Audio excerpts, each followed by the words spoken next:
घरों के दरवाजे और खिड़कियां सड़क की ओर न खुलकर पिछवाड़े की ओर खुलते थे। केवल लोथल नगर के घरों के दरवाजे मुख्य सड़क की ओर खुलते थे। तो देखिए फ्रेंड्स, ये लोथल नगर के ही दरवाजे सड़क के मुख्य सड़क की ओर खुलते थे। तो ये एक पॉइंट अलग है बाकी सबका। तो ये पूछ सकता है कि कौन से नगर के दरवाजे मुख्य सड़क की ओर खुलते थे। तो आपको याद रखना चाहिए लोथल। और लोथल क्या है, एक बंदरगाह स्थल भी है नगर के साथ साथ। सिंधु सभ्यता की मुख्य फसल थी गेहूं और जौ। ये क्वेश्चन भी कई बार आ चुका है। सेंधोवासी मिष्ठान के लिए शहद का प्रयोग करते थे। मिट्टी से बने हल्के साक्ष्य बनवानी से मिले। रंगपुर एवं लोथल में चावल के दाने मिले जिनसे धान की खेती होने का प्रमाण मिलता है। चावल का प्रथम साक्ष्य लोथल से ही प्राप्त हुआ। सुतकोदा, कालीबंगल एवं लोथल सैंधवकालीन घोड़े के अस्थिपंजर मिले। तो सैंधवकालीन घोड़े के अस्थिपंजर सुतकोदा, कालीबंगल और लोथल से प्राप्त हुए। तौल की इकाई संभवतः 16 के अनुपात में होती थी। सैंधव सभ्यता के लोग यातायात के लिए 2 पहिया और 4 पहिया वाली बैलगाड़ी या भैंसा गाड़ी का प्रयोग करते थे। सॉरी। सिंधु काल के विदेशी व्यापार, आयातित वस्तुएं और कौन से प्रदेश में, तो देखो क्या क्या तांबा आयात होता था खेतड़ी बलूचिस्तान और ओमान से। चांदी अफगानिस्तान और ईरान से। और टीन भी अफगानिस्तान और ईरान से होता था। सोना कर्नाटक, अफगानिक और ईरान से होता था। गोमेद सौराष्ट्र से होता था। लार्जवर्थ मेसोपोटामिया से। सीसा ईरान से होता था।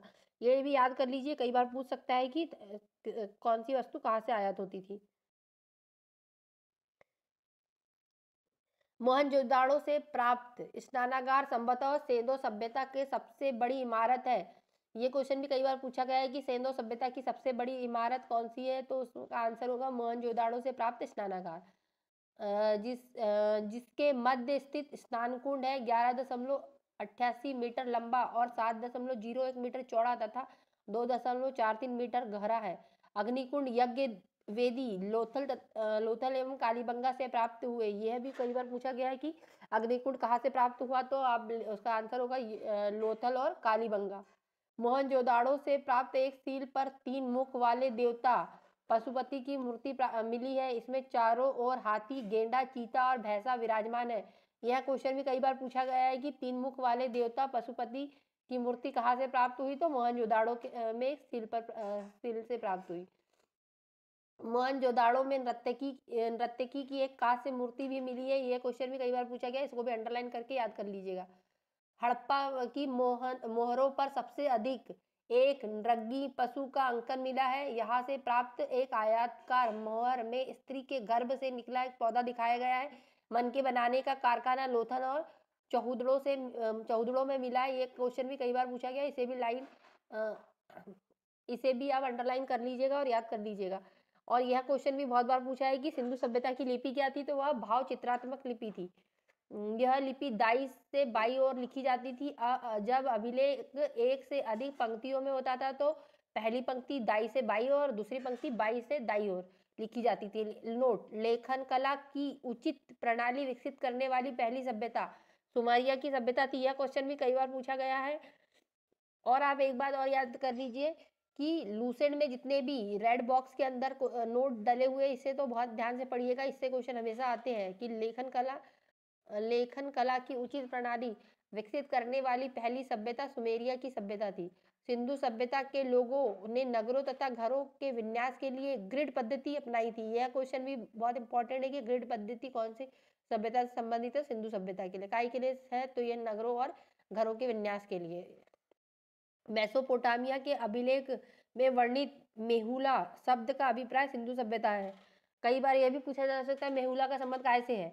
तो उसका आंसर होगा सिंधु सभ्यता से। संभवतः हड़प्पा संस्कृति का शासन वर्णित वर्ग के हाथों में था। पिंगटन ने हड़प्पा और मोहनजोदाड़ो को एक विस्तृत साम्राज्य की जुड़वा राजधानी कहा है। एक कई बार पूछा गया है कि जुड़वा राजधानी कौन कौन सी है। तो उसका आंसर होगा हड़प्पा और मोहनजोदाड़ो। सॉरी फ्रेंड्स, मुझे खांसी हो रही है, उस कारण कई बार आपको बीच में परेशानी आएगी, तो उसके लिए मुझे माफ करिएगा। सिंधु सभ्यता के लोग धरती को उर्वरा देवी मानकर उसकी पूजा करते थे। वृक्ष पूजा के साथ शिव पूजा के प्रचलन के साक्ष्य भी सिंधु सभ्यता से मिलते हैं। स्वास्तिक चिन्ह संभवतः सिंधु सभ्यता की देन है।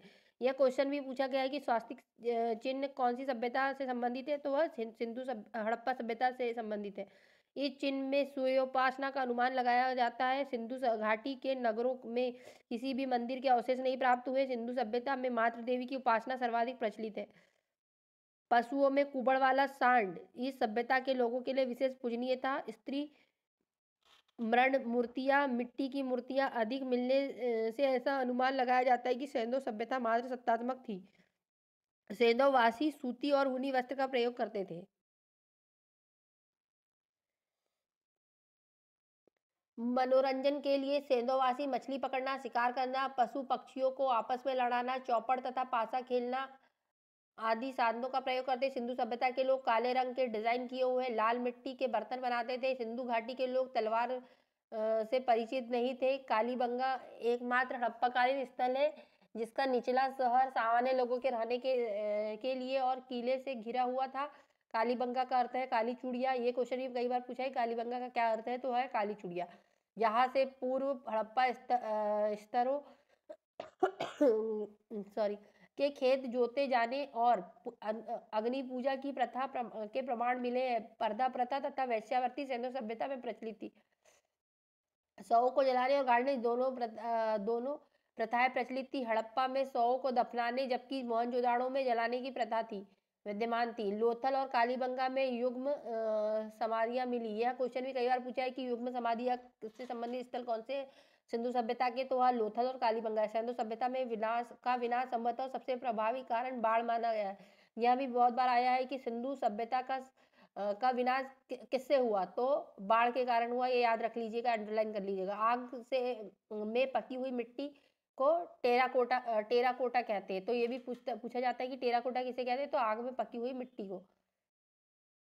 अब हम आगे पढ़ेंगे वैदिक सभ्यता। वैदिक काल का विभाजन दो भागों में है। पहला है ऋग्वैदिक काल और दूसरा है उत्तर वैदिक काल।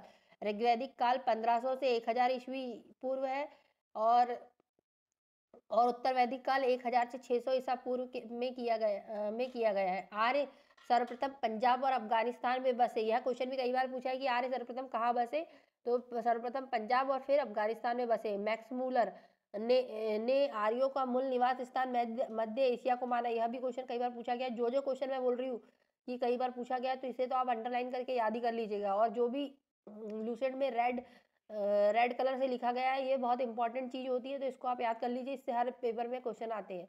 आर्यों द्वारा निर्मित सभ्यता वैदिक सभ्यता कहलाई। और आर्यों ने जो सभ्यता को निर्मित की उसे ही वैदिक सभ्यता कहते हैं, या कई बार इसे आर्य सभ्यता भी कहते हैं। यह एक ग्रामीण सभ्यता थी। इनकी भाषा संस्कृत थी आर्यों की। आर्य शब्द भाषा समूह को इंगित करता है। आर्य शब्द किसको इंगित करता है, तो वह भाषा समूह को इंगित करता है। आर्यों के प्रशासनिक इकाई आरोही क्रम में 5 भागों में बटा था: कुल, ग्राम, विश्व, जन और राष्ट्र। फिर से याद कर लीजिए, 5 भागों में बटा था आर्यों की प्रशासनिक इकाई आरोही क्रम में। आरोही मतलब बढ़ते क्रम में। कुल, ग्राम, विश्व, जन और राष्ट्र। ग्राम का मुखिया ग्रामीणी, विश्व का प्रधान विश्वपति, जन के सहायक, जन के शासक राजन कहलाते थे। राज्य अधिकारियों को में पुरोहित व सेनानी प्रमुख थे। वशिष्ठ रूढ़िवादी एवं विश्वामित्र उदार पुरोहित थे। सूत रत्नकार व कमादी नामक अधिकारी रत्नी कहे जाते हैं। इनकी संख्या राजा सहित करीब 12 होती है। कई बार पूछा गया है कि रत्नियों की संख्या कितनी है, तो वह 12 है। और रत्नी किसे कहते हैं, तो अधिकारियों को कहते हैं, प्रशासनिक अधिकारियों को कहते हैं। पूरक पूरप दुर्गपति इस जनता की गतिविधियों को देखने वाला गुप्तचर। वाजपति गोचर भूमि का अधिकारी होता था। उग्र अपराधियों को पकड़ने वाला का कार्य करता था। भागदू राजस्व को एकत्रित करने वाला अधिकारी था। दिशा के अनुसार राजाओं के नाम। और तो देखिए, दिशा पूर्व में उत्तर वैदिक शब्द है प्राची और राजा का नाम सम्राट। पश्चिम में प्रतीची और राजा का नाम था स्वराष्ट्र। उत्तर में उदीची, राजा का नाम विराट। तो मतलब उत्तर में राजा को विराट बोलते थे, मध्य में राजा बोलते थे, दक्षिण में भोज बोलते थे। ऋग्वेद में किसी भी तरह के न्यायाधिकारी का उल्लेख नहीं मिलता है। सॉरी। सभा एवं समिति राजा की सलाह देने वाली संस्था थी। सभा श्रेष्ठ एवं संभात्र लोगों की संस्था थी, जबकि समिति सामान्य जनता का प्रतिनिधित्व करती थी। इसके अध्यक्ष को ईशान कहा जाता था। तो कई बार पूछा गया है कि समिति के अध्यक्ष को क्या कहा जाता, तो ईशान कहा जाता है। स्त्रियां सभा एवं समितियों में भाग ले सकती थी। युद्ध में कबीलों के नेतृत्व राजा करता था तथा युद्ध के लिए गविष्टि शब्द का प्रयोग किया गया है। युद्ध के लिए गविष्टि शब्द का प्रयोग किया गया है, जिसका अर्थ था गायों की खोज। ये कई बार वैदिक काल से यह शब्दों के अर्थ भी पूछ सकते हैं। गविष्टि का संबंध काय से है, तो उसका मतलब आंसर होगा युद्ध से। और जिसका अर्थ क्या होता है, गायों की खोज।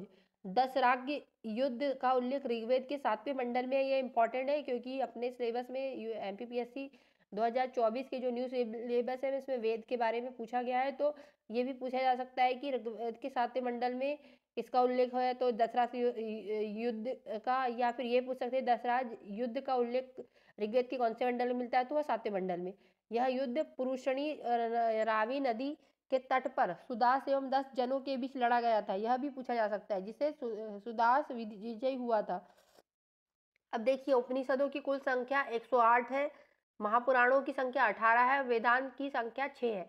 ये सबसे इम्पोर्टेंट है, बॉक्स है, इसे आप ट्रिपल स्टार लगा लीजिए, क्योंकि मध्य प्रदेश पीएससी में अभी पुराण, उपनिषद और वेदांत तीनों का सिलेबस फर्स्ट यूनिट में दिया है। तो फर्स्ट यूनिट के फर्स्ट टॉपिक से कम 3 से 4 क्वेश्चन आएंगे। तो ये जो बॉक्स है अभी पहली बार पेपर होने वाला है, तो उसमें इजी क्वेश्चन ही पूछा जाएगा। तो यह भी पूछा जा सकता है, उपनिषदों की कुल संख्या कितनी है, 108, महापुराणों की संख्या 18 है और वेदांत की संख्या 6 है। तो ये याद कर लीजिए, आप अभी तुरंत याद कर लीजिए इसको पॉज करके वीडियो। ऋग्वेद समाज 4 वर्णों में विभक्त था। ये वर्ण थे ब्राह्मण, क्षत्रिय, वैश्य और शूद्र। ऋग्वेद समाज कितने 4 वर्णों में विभक्त था। ये 4 वर्ण थे, ब्राह्मण, क्षत्रिय, वैश्य और शूद्र। यह विभाजन व्यवसाय पर आधारित था। ऋग्वेद में के 10वें मंडल में पुरुषोक्त में चतुर्वर्णों का उल्लेख मिलता है। यह भी पूछा जा सकता है कि चतुर्वर्णों का उल्लेख काय में मिलता है, तो ऋग्वेद के 10वें मंडल के पुरुषोक्त में।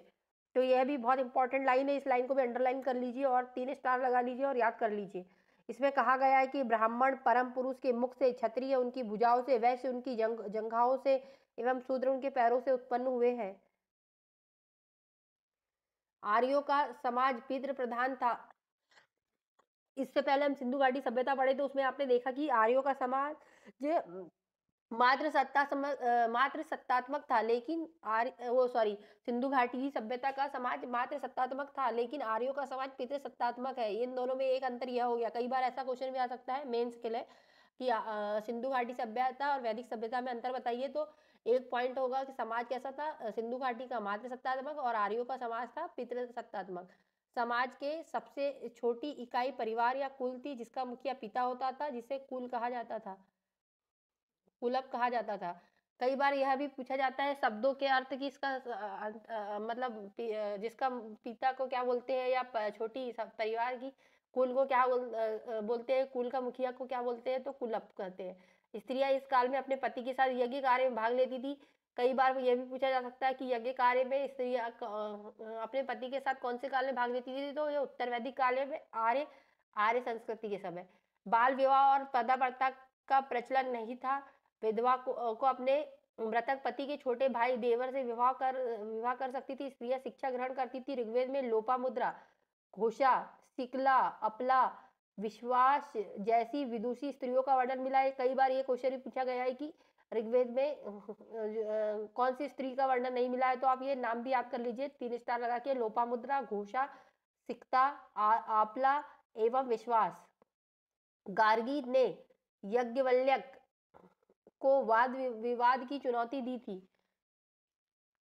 प्रमुख दर्शन तथा उनके प्रवर्तक, तो देखिए दर्शन के नाम एक तरफ दिए, साइड में उसके प्रवर्तक। तो देखो चारवाक दर्शन के प्रवर्तक चारवाकी है, योग दर्शन के पतंजलि है, शाक्य दर्शन के कपिल मुनि है, न्याय दर्शन के गौतम है, पूर्व मीमांसा जैमिनी है, उत्तर मीमांसा बद्रायन है, वैशेषिक के कणाद है।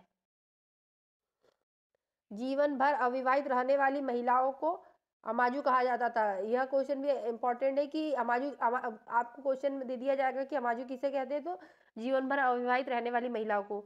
जीवन उपार्जन करने के लिए वेदांत पढ़ने वाले अध्यापक को उपाध्याय कहते थे। उपाध्याय किसे कहते थे? तो वेद वेदांत पढ़ने वाले अध्यापक को। आर्यों का मुख्य पेय सोमरस था। यह वनस्पति से बनाया जाता था। आर्य मुख्यतः 3 प्रकार के वस्त्रों का प्रयोग करते थे, वास, अधिवास और उष्णीस। यहाँ भी क्वेश्चन पूछा जा सकता है कि आर्य निम्न में से कौन से वस्त्रों का उपयोग नहीं करते थे? तो ये 3 ये ऑप्शन दिए जाएंगे, वास, अधिवास और उपनिष, और अन्य एक ऑप्शन दिया जाएगा जो आपको हटाना होगा। अंदर पहनने वाले कपड़े को नीवी कहते थे। ये भी पूछ सकता है कि नीवी किसे कहते थे? तो अंदर पहनने वाले कपड़े को। आर्यों के मनोरंजन के मुख्य साधन थे संगीत, रथ दौड़, घुड़दौड़, द्रुत कीड़ा। आर्यों का मुख्य व्यवसाय पशुपालन और कृषि था। ये भी बहुत इंपॉर्टेंट है कि आर्यों का मुख्य व्यवसाय क्या था? पहले तो पशुपालन और दूसरा कृषि है, ये याद रख लीजिए। गाय को अधन्या कहते थे, ये भी इंपॉर्टेंट है, ये आ चुका है एमपीपीएससी में। गाय को अधन्या न मारे जाने योग्य पशु की श्रेणी में रखा गया था। गाय की हत्या करने वाले या उसके घायल करने वाले के लिए वेदों में मृत्युदंड तथा देश निकालने की व्यवस्था की गई है थी। आर्यों का प्रिय पशु घोड़ा, सर्वाधिक प्रिय देवता इंद्र था। सर्वाधिक प्रिय देवता आर्यों का था इंद्र, और पशु घोड़ा। आर्यों द्वारा खोजी गई धातु लोहा थी, जिसे श्याम अय्यस कहा जाता था। तांबे को लोहित अय्यस कहा जाता है। यह भी कई बार पूछा गया कि तांबे को आर्य उत्तर वैदिक काल में क्या कहते थे? लोहित अय्यस, और लोहे को श्याम अय्यस कहते थे। और ये भी पूछ सकता है कि सिंधु घाटी सभ्यता में लोहे की खोज हुई थी, तो ये गलत होगा। लोहे की खोज आर्यों द्वारा खोजी गई थी। सिंधुवासी इसको जानते भी नहीं थे। भारतीयों को लोहे का ज्ञान ईसा पूर्व 8वीं सदी से प्राप्त हुआ। व्यापार हेतु दूर दूर तक जाने वाले व्यक्ति को पणी कहते थे। ये 2019 के प्री में आया है क्वेश्चन कि पणी किसे कहते थे? तो व्यापारी को कहते थे, जो दूर दूर तक व्यापार के लिए दूर दूर तक जाता था। लेन देन के लिए वस्तु विनिमय प्रणाली प्रचलित थी। ऋण देकर ब्याज देने वाले को फैक्ट नॉट, ये भी याद कर लेना कि फैक्ट नॉट किसे कहते थे, या जिसको सुदगोर भी कहा जाता था, तो ऋण देकर ब्याज लेने वाले को कहा जाता था। मनुष्य और देवता के बीच मध्यस्थ की भूमिका निभाने वाले देवता को अग्नि के रूप में पूजा जाता है। ऋग्वेद में उल्लेखित नदियों में सबसे पवित्र नदी, ऋग्वेद में उल्लेखित नदी में सबसे पवित्र नदी सरस्वती है। यह क्वेश्चन भी अभी ऋग्वेद हमारे चैप्टर में, हमारे सिलेबस में है, यूनिट फर्स्ट में, प्री में, तो एमपीपीएससी के, तो उसमें पूछा जा सकता है कि सबसे पवित्र नदी ऋग्वेद में किसको कहा गया है? तो सरस्वती को। ऋग्वेद में गंगा का 1 बार उल्लेख हुआ है, यमुना का उल्लेख 3 बार हुआ है, और सिंधु नदी का उल्लेख सर्वाधिक बार हुआ है। तो ये 2 क्वेश्चन सबसे ज्यादा इंपॉर्टेंट है कि सर्वाधिक बार